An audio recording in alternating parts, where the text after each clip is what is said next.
I mean, the fact that My partners are not home, so that's not an option right now. Said your partners aren't home, so that's not partners. My partner plural? is not home. Oh, I was going to say, wait, is there a development that's happened recently? No. Neat. No. We have both, so we don't really have sexual jealousy. However, neither of us have the capacity for a third person in the relationship. So it's not like we could never be poly just because time. Yeah, it's also like she always like we always have to be each other's like if we were to ever do sex stuff with other people, we still have to make sure that each other are happy and taken care of with that situation. The other person is the one who like it's like no, we don't care about you, but like that's like I'm not really worried about you as long as you're consenting. If you get upset later about it, then it doesn't matter. But like we got to be. I'm not explaining it well. Yeah, this is sounding worse the more words you use. It's not a situation that really comes up. So you're just like how many ways can Vice Rhino explain I'm a selfish lover if it's not my primary partner? I mean, that is kind of it. That's why I understand what you're getting to. That's why I'm cutting I'm cutting it there because I know what it is. It's not even selfishness so much. It's just she is my primary focus. Yeah. You're the secondary. And that's always going to be the dynamic. So to have a third person in the relationship as a partner would not be fair to that person because they would never be on equal footing. And there's always going to be, especially in polyamorous circles, there's going to be plenty of people who are not okay with the primary-secondary dynamic. There's a lot of people who straight up think that it's abusive isn't the right word, but bordering on it is how some people view it. Or like you have to actively belittle one person in the group in order to have them there, and it makes them feel lesser. Like I've seen various takes on it, and usually not super great. Yeah, well, it's just I don't have the emotional capacity for that. So like one is enough. Yeah, that's fair. Okay. Yeah, let's get on to the news. That's what I was going to do before we got distracted by sex. Hell yeah, the news. So this was sent to me by my anonymous source. There's a new law in Utah that allows students to opt out of coursework that conflicts with their religious beliefs. My religion is math is evil and it was brought by Satan. I never have to do math. They thought of that, Cirrus. They have closed that loophole. They can't.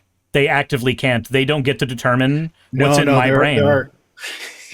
They don't. No. Seriously, they don't get to determine what's in my brain. They don't know my religious belief. That is literally the example they used as a thing that would not be covered by this law. Then they shouldn't have written the fucking law because they don't know what my religion is. I agree. They shouldn't have written the fucking law. They don't know what my religion is. My religion is anti-math. I'm sorry. It's of the fucking devil. If you do calculus to me, I'm just going to think that you're speaking in tongues. No. Fuck off. No, that wouldn't be... Oh, so you're saying that the law only works, but there's some exceptions to the law? Is that what you're saying? No. Fuck off. So I don't know if this is the official name of it. It doesn't say in the article, but my anonymous source, when he emailed it to me, said that it's Fulnecky's law, which, if you'll recall, Fulnecky was the person who got mad at the school because they gave her a 0 for not doing the assignment, where like she answered a science question with Jesus and got a 0 for that because that wasn't the question. And so now they made a law being like, you can do that or just not do the assignment to begin with. So the student is taking an introductory film studies class. They assigned Jaws, and then they assigned a Spanish movie called Women on the Verge of a Nervous Breakdown. She watched those, did the assignments. Third video was Pariah. She looked it up. It's a coming-of-age film about a young woman who turned away from her conservative family to live as a lesbian, which I'm not sure I like that description. Like, it's not turning away from your family to live as a lesbian. It is turning towards yourself, and then your family is turning away from you if that's not okay with them. Nah, it's just turning away the Lebanese. That's what it is. It has to be against the conservatives. It has to always be against them. That's the thing, though. Like, I feel like this article is written fairly not friendly to the law, but not hostile to it either. Like, they're trying to do the neutral thing, but then phrasing stuff like this makes me think like, okay, you're in favor of this law because like you're not turning away from your conservative family to just live as yourself. You are just living as yourself, and they turned away from.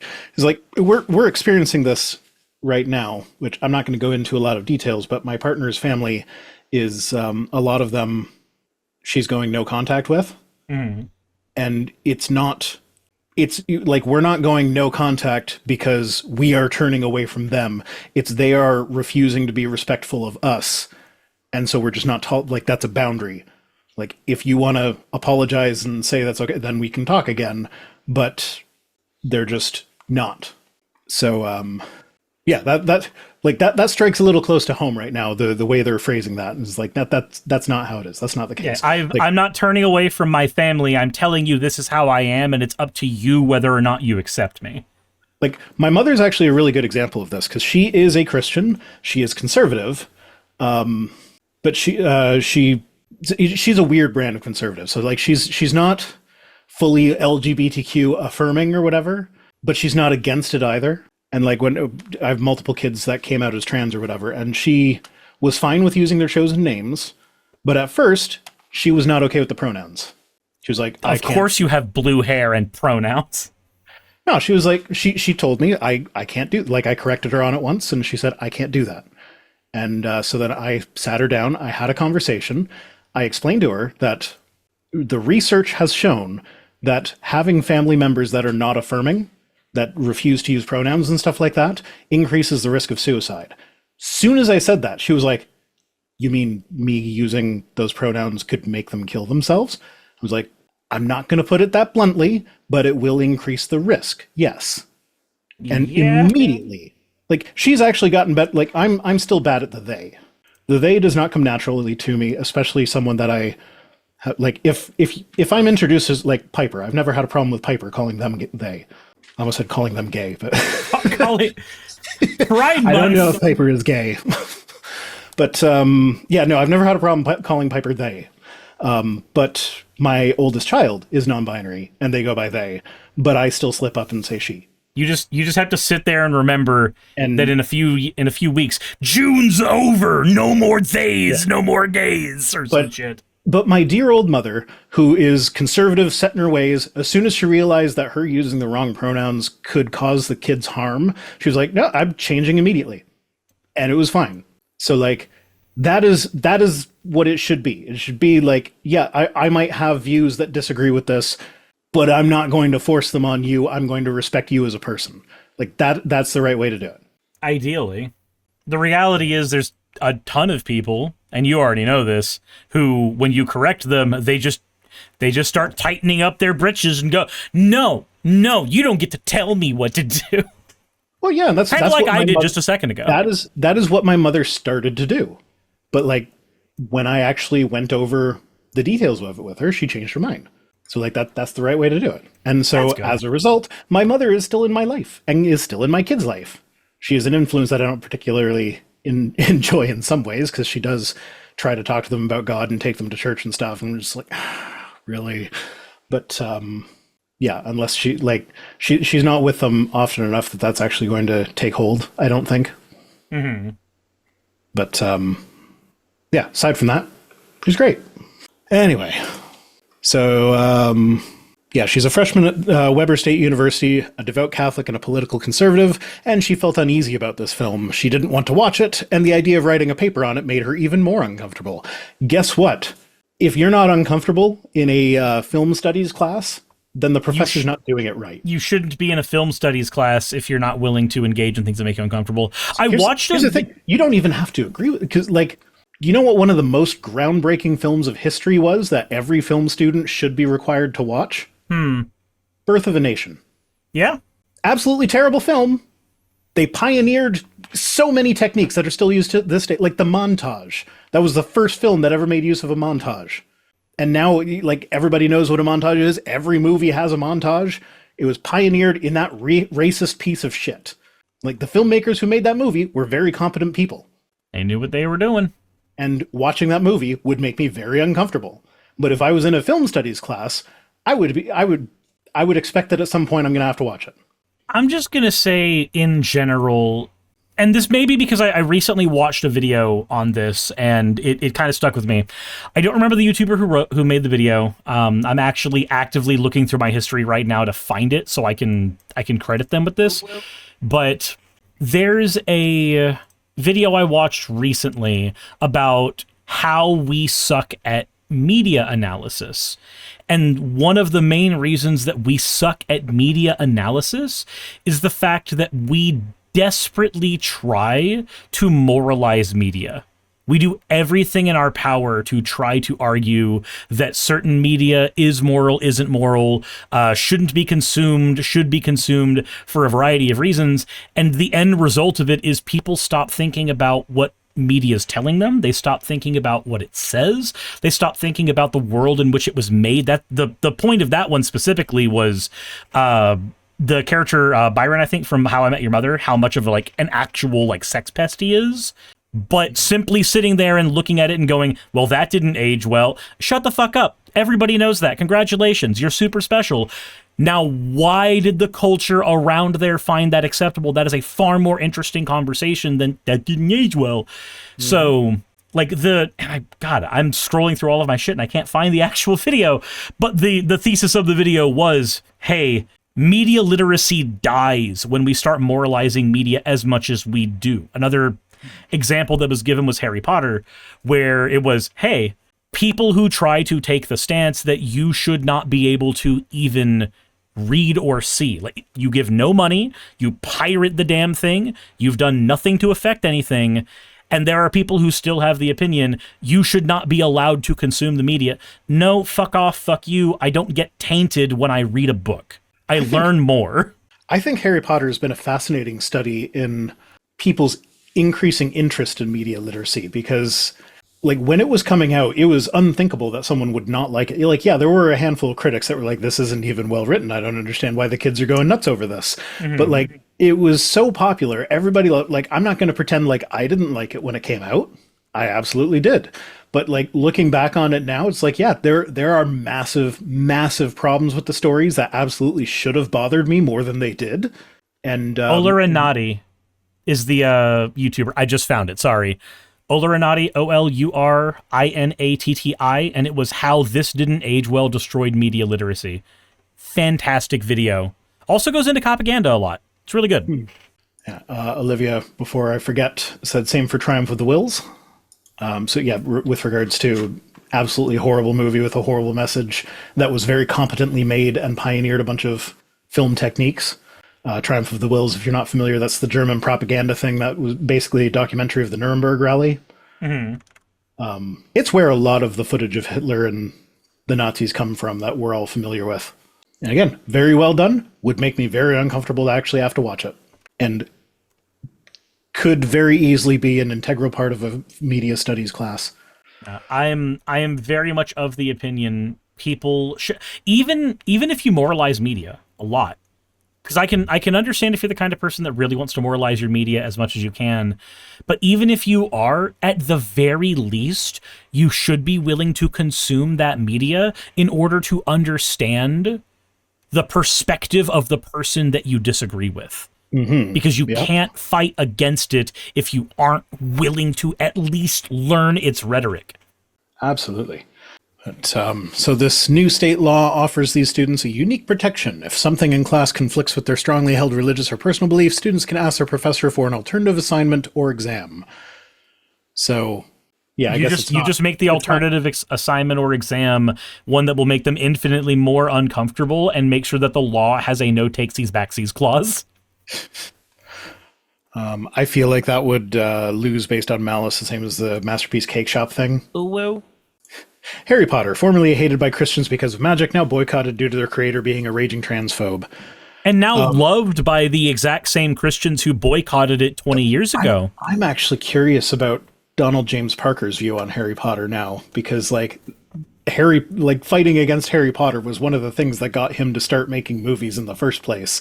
And it's really funny because when you talk about it, he always lumps Harry Potter in with the sexual revolution, but the way he says it, it sounds like the title of a Harry Potter book. He calls it Harry Potter and the Sexual Revolution. Jesus Christ. Just like, that's the one where he hit puberty, if you know what I mean. Jesus. But yeah, I'd be interested to know if he's changed his views on that in light of J.K. Rowling being on his side of a lot of things. But did you see Forrest respond to the movie that he made? Forrest respond to the movie that Forrest made? No, Forrest. Did you not know that Gramps, Donald James Parker, made a movie about Forrest Valkai? No, I didn't. Oh, well, he did. And Forrest then joined the God Awful Movies guys to make fun of it. And then he did a more serious response on his channel, which is 2 hours and 45 minutes long. I mean, Forrest is nothing if not thorough. It's why we have 2 Sex and Sensibilities videos. Yeah. And it's really good. It's the worst movie ever. Well, okay, Jassa says it's the worst movie ever.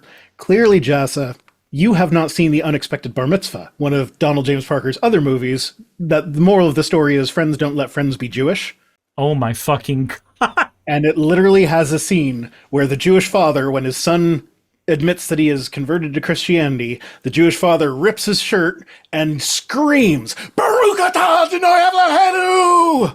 Which is just a Jewish blessing. It's not a thing that you would scream as you rip your clothing.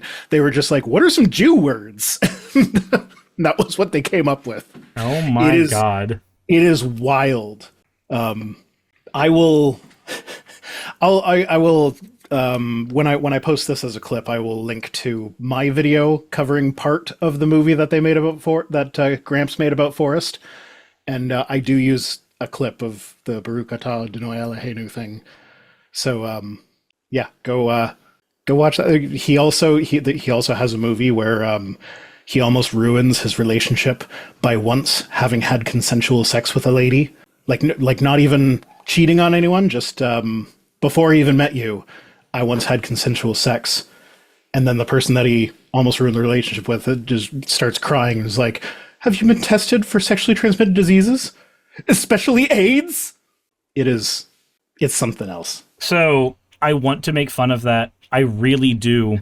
But the girl who I lost my virginity to had been with a bunch of people before me. We were like 15 at the time, so, do math. But after we broke up, I remember being scared for myself and asking her to get tested. Similar thing, and just the immediate flipping out on me, like, I get it. But you were 15. Yeah. Donald James Parker is like 80. He should know that that's not how it works by now.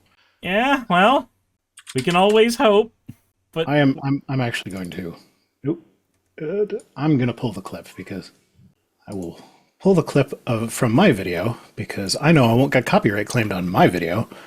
Here, Donald James Parker. Okay, if that name means nothing to you, then congratulations, with a particular focus on Christian movies. And Donald James Parker, aka DJP, aka Gramps, is quite the prolific filmmaker. There's Gramps. I love the bar at the bottom that says I'm a manager.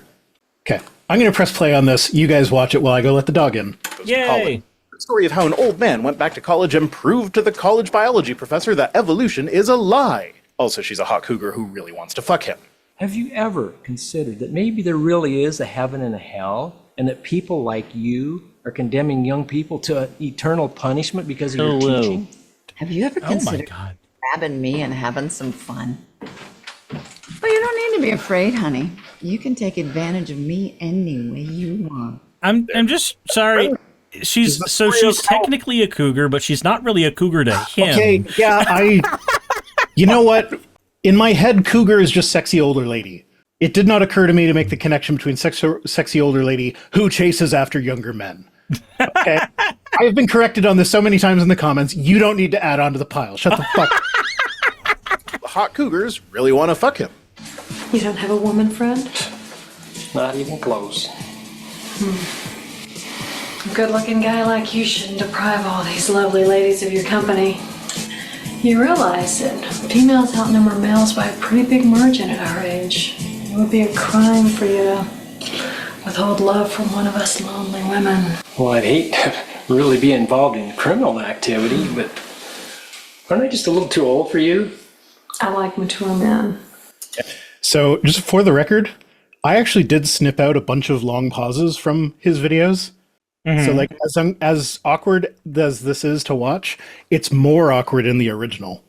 And in that story, because he gave in exactly one time, he very nearly ruined his chances of marriage because of the AIDS. A little over a year ago, I got tangled up with some woman who wasn't quite as wonderful as you. She seduced me and we became sexually active. Did you have a test for sexually transmitted diseases, especially AIDS? Especially AIDS? This relationship can probably go no further. Especially AIDS? Oh, wait, I think the clip from Unexpected Bar Mitzvah is at the end. Oh my god. Scholars nearly unanimously agree that sure how a guy writing several shorts on friends be Jewish. Seriously, that's one he made.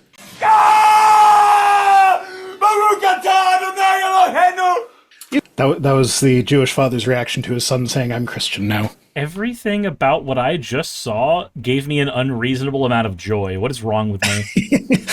Why? So I don't know if you heard this part of it, but when I was watching through the Forrest Valkai video with my partner, at one point she just turned to me and was like, "If you stop the movie now, we can have sex." So I threw into the video that, like, you know what, Donald James Parker, you got to be careful. Your movies encourage fornication. I was able to resist her feminine wiles, but not all men are as strong as me. Jesus Christ. Okay. Spoonbill Adams said, "Did your glasses change color?" No, I have 2 pairs of glasses. These are the ones that I use for recording my videos because they look kind of cool, but they're super stupid to wear. They give all sorts of ugly glares and stuff, and it's just not good. But people like them, so I wear them. And then Spoonbill Adams says, "I love the bow tie." This is the TIE Fighter bow tie. Anyway. The law has some guardrails that protect against accommodation requests that are universally considered absurd. For example, a student won't be able to claim a moral objection to math in college algebra courses, or a student won't be able to claim a moral objection to math in a college algebra course. Cirrus. Yeah, but I'm going to be honest. This law makes no sense, and here's the reason. It's one of those things where the court's job becomes adjudicating how sincere you are about something. And that is not a job that the courts should have. Also, the thing about it that confuses me most, right, at this particular bit, the court getting to decide what is patently absurd, but to me, it's patently absurd to hide behind a god so you don't have to read a book. Mm-hmm. Like, the person who gets to decide what's patently absurd there is very confusing in this scenario. There's also the next bit. I understand why it's like this, but it confuses me at the same time, if that makes sense. It says, and the law requires faculty to make these accommodations only in courses that are part of a college's general education requirement or required. Why is this even a thing in fucking college? I don't know, but so I think the idea behind that is that they're only letting you get out of required assignments like this in courses that are required, so not your electives. So that basically, it's a course that you are being forced to take, essentially, except you're not because you're the one that chose that major. So it's like, I understand kind of where they're coming from for that, but on the flip side, all the more important for you to do the actual coursework if it's core material. If you're so stupid that you think you should be hiding behind a deity so you don't have to read a book, you really need, you're the exact person who really needs to read a book. Yeah. Even just the book that you claim to is the word of your deity. Just read that one. Because so many Christians don't. But proponents of this law say that students shouldn't be required to do assignments or take exams on topics that compromise their morals unless it's absolutely necessary to advance in their field of study. Counterpoint, if you have moral problems with a class that is required for your field of study, then you should choose a different field of study. Then congratulations, you're fucking Georgia. Who's Georgia? Is she hot? Do I want to be fucking her? You know who she is. You know exactly who she is. So you know the answer to that, and I don't want you to answer that in front of me. I think you know my answer. Moving on. You defined a cougar weird. I don't want to know your answer. I didn't define it weird. I just misunderstood what it even was. Okay, there's a difference. I know now. Oh. This is how I learn. Stop it, Ron. Stop. Do you know how many things I have learned by like making a video, saying a thing, and then getting a barrage of correction in the comments? Oh, dude, same here. And usually, like, if it's important stuff, I look it up. It's when it's the unimportant stuff. Like, I once went on a tangent about, like, I think it was the what do you meme guy. The Christian guy who started his YouTube channel off basically reviewing memes. I did a response. But now he's a Christian apologist. Yeah. So I did a response to him, and he said something about taking the L, and I had never heard that expression before. And so I went on this big long tangent about, like, what the fuck does that even mean? Like, nobody talks like that. What the fuck are you talking about? Made fun of him for, and then I got roasted in my comment section because I didn't know this thing that everybody knows. So yeah, fun times. This is how it's usually slang related that I learn things like this. Yeah, that makes sense. So I took the L on that one. Who says take the L? A lot of people on the internet, actually. Yeah, but that was the first time I ran into it. Jeez. Well, now I know. Hey, you made it to the end. I want to give an extra thanks to the patrons who allow me to do this full time. I want to thank Aaron Rail, Astral, Britzkrieg, Jemshin, Poundini, Red Joker, Victoria, Jonas, Craig, Tarika, Fireshard, Smiling GM, John, Dren Hadamada, Creeper, Sagitta, you know I'm not saying that last part, Sylvie Snow, Valis of Seraph, Ottoman Angel, Rooster Rachel, and Fire Panda, who are all my $20 and up patrons.